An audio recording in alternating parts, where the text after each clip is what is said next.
Қазіргі қоғамдағы жаман дерттердің бірі ұятсыз видео көру. Ұятсыз видео көру ол көздің зинасына жатады. Зина жасау ауыр күнәлардың қатарынан. Ұятсыз видеоны көре берген адам ол некесіз қатынастарға барып қою мүмкін. Немесе өзін өзі қолмен рахаттандыру күнәларына бару мүмкін, Алла сақтасын. Пайғамбарымыз саллаллаху алейхи уассалам хадисінде айтады: зинақорлықтан сақтаныңдар, оның 6 түрлі азабы бар дейді.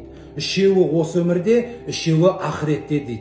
Осы өмірдегі үшеуі адамның жүзінен нұр кетеді дейді. Кедейлікке тап болады, өмірі қысқарады дейді.